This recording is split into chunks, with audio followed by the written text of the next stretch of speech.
زمونږه د فوج مشر د حافظ قرآن دی. ته زه به ډاکټر جوړېږم نو ته به د خلکو سره ظلم نه کوې، د خلکو سره به زیاتۍ نه کوې چې یو بوتل پکاري نو 15 بوتلې به نه ورکړې. شعبه ده که دا د انجینیرینګ شعبه ده که دا د طب او د ډاکټرۍ شعبه ده او که دا د ساینس او ټکنالوژۍ شعبه ده، د دې تعلق د امتحان د ریزلټ او نتیجې سره دی. او موږ او تاسو چې په دې کومه دنیا او کائنات کې پاتې کیږو، دا ټوله دنیا الله رب العالمین دار الامتحان ګرځولی دی. د آدم علیه السلام نه واخله تر د جناب نبی کریم علیه السلام پورې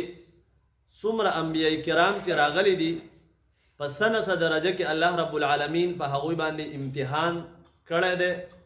هغوی ته امتحان حواله کړی دی او تمامو انبیاء کرامو په هغه امتحان کې کامیابی حاصله کړې ده او د هغې په عوض کې الله رب العالمین هغوی ته هسې هم مرتبه او بلندي ورکړې وه. خو موږ او تاسو ته دا ښودل چې دا امتحانات دا الله رب العالمین د خپلو نیکانو بندګانو دپاره د هغوی د مرتبو اوچتولو دپاره دا کوي. آدم علیه السلام ته الله رب العالمین خلافت ورکو. وَإِذْ قَالَ رَبُّكَ لِلْمَلَائِكَةِ إِنِّي جَاعِلٌ فِي الْأَرْضِ خَلِيفَةً. اوس خلافت دا یو ډېر لوی منصب دی،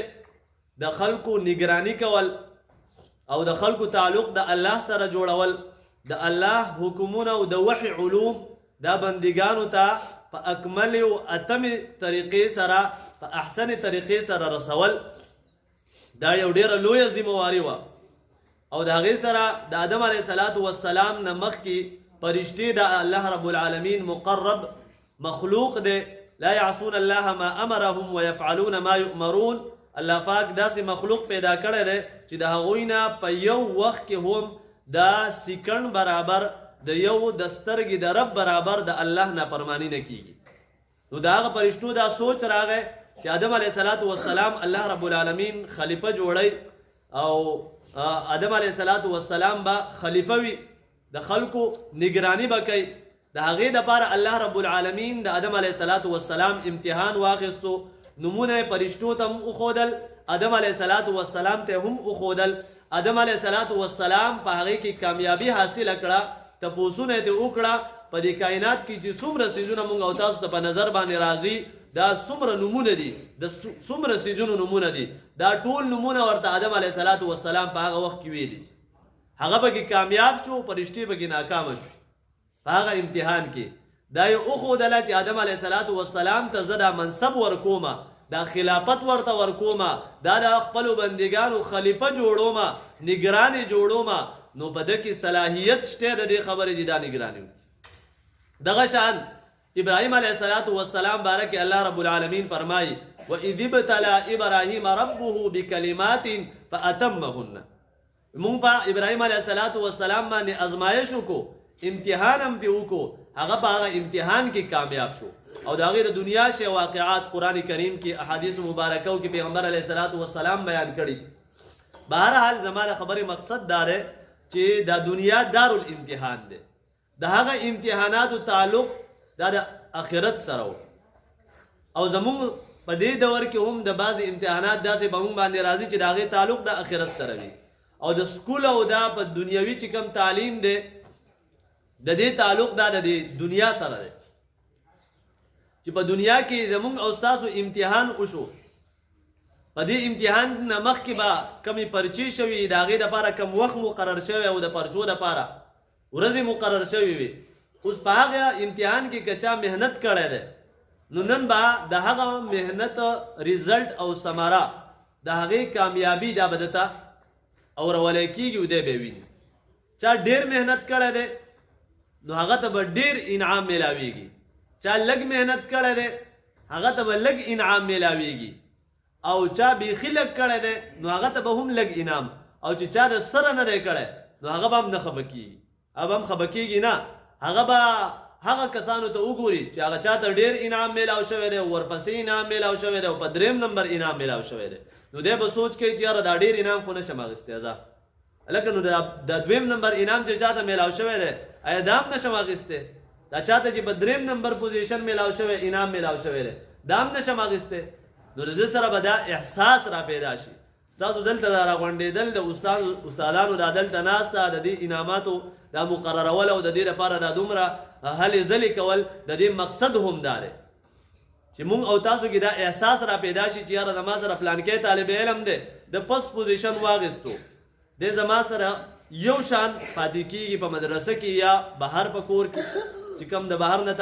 طالب علمان راځي مونږ ډوډۍ یو شان خورو مونږ خوراک یو شان کوو مونږ اسکاک یو شان کوو مونږ یو شان کپړې اغوندو مونږ چې سهار راځو مونږ ته روپۍ یو شان میلاویږي او دغه شان په جماعت کې او یا په مدرسه کې یا په کور کې رهایش ټول انتظام زمونږ یو شان دی دا خبرې ځان سره یادوئ ښه دا سوچ د ځان سره پیدا کړئ چې یاره دا پلانکی په دې ټولو خبرو کې زما سره یو شان دی د زما نه انعام واخیستو د مخکې لاړو زه ولې وروستو پاتې شو نو دا پروګرام د دغه احساس را پیدا کولو دپاره دی بل لا استادانو ته هم پته ولګي چې یاره زمونږ سره کم کلاسونه را سره دي دغه کلاسونو کې زما کم شاګرد او کم یو طالب علم په ده کې څومره صلاحیت موجود دی مخکې تلو صلاحیت په ده کې څومره موجود دی آیا ما چې کم مضمون پړاو کړی دی په هغې کې کمو طالب علمانو په سبق باندې پوه شوي دي او هغوی ځان په سبق باندې پوه کړی دی او ما له نور څومره محنت پکار دی نو استادانو خدمت کې دا عرض دی چې دا ماشومان راغلي دي دا پردي بچي دي مونږ ټول دلته په دې مدرسه کې یو که دا سکول دی مونږ ټول د دې نګرانان یو او دا مونږ ته زمونږ سره امانت دی نو مونږ به څومره زمونږ نه کیدی شي چې مونږ په صحیح طریقې باندې دغه امانت سرته ورسوو ځکه دا اولاد دی دا صدقه جاریه ده د خپل مور و پلار دپاره او د ده نه پیغمبر علیه صلات وسلام فرمایي چې 3 عملونه دي دا د مرګ نه وروستو پاتې کېږي په هغې کې یو صدقه جاریه ده او یو نیک اولاد دی اوس دغه نیک اولاد دا د بچي د مور و پلار دپاره صدقه جاریه ده او دغه نیک جوړولو دپاره دغه مور و پلار په مونږ او تاسو باندې اعتماد کړی دی دا بچیان یې مونږ ته حواله کړي دي چې تاسو زمونږ دا بچیان دا نیکان کوي نو دا که د سکول سره تعلق ساتي یو استاد وایي چې یاره دا خو سکول دی په سکول کې به زه د بچي نه څنګه نیک جوړوم په سکول کې دا دی په سکول کې د دغې بچي صحیح تربیت وکړه صحیح تربیت د ته انګلیش کتاب صحیح وښایه دغه شان د ته د میتھس کتاب صحیح وښایه د ته د ساینس کتاب صحیح وښایه د ته د اردو کتاب صحیح وښایه دی په هغې باندې پوه که د خپل کوشش مطابق د خپل وس مطابق دی مخکې لاړ شي ادارې ته مخکې لسمه او د هغې نه پس دی بیا به یا میډیکل ته ځي دغه شان ساینس یې صحیح زده کړی په میډیکل کې به دی کامیابېږي میډیکل کې دی کامیاب شو د ده نه به یو بهترین ډاکټر جوړېږي ده ته به په سکول کې دا ښودلی شوي چې بچیا تا دا ذهن به د ده جوړ شوی چې ته به غټېږي ته به زه به ډاکټر جوړېږم نو ته به د خلکو سره ظلم نه کوې د خلکو سره به زیاتی نه کوې چې یو بوتل پکاري نو 15 بوتلې به نه ورکې چې یو پلته ګولۍ پکاري نو 2 پلتې ګولۍ به نه ورکې چې یو سرنج او ستن پکاري نو 2 ستنې او 3 ستنې به ورته نه وایي چې د ډریپ ضرورت نشته نو 2 ډریپان به ورته نه کوې چې د اپریشن ضرورت نشته نو ګوره اپریشن به نه کوې اوس که د دې طالب علم تربیت د دې ځای نه په صحیح طریقه باندې شوی دی نو دا د دې مور و پلار دپاره نیک اولاد دی او دا صدقه جاریه ده که ده ته ریاضي صحیح ویلی شوی دی او دی انجینیرینګ ته لاړو او دی په دې ماحول کې پاتې شوی دی په امانت باندې او په دیانت باندې پوه شوی دی نو دی به بیا غلط روډونه نه جوړوي دی به بیا غلط تعمیرات نه کوي دی به بیا په روډونو په ټیکو کې به هغې کې به بیا روپۍ نه اخلي مونږ په حوالې سره چې مدرسه ده نو که مونږ په مدرسه کې به طالب علم باندې محنت په صحیح طریقې باندې وکړو دته قاعده صحیح ووایو ناظره ورته صحیح ووایو دغه شان د قرآن کریم نور احکامات او تعلیمات دا ورته په صحیح طریقې باندې وښایو دی به په معاشره کې یو ښه انسان او یو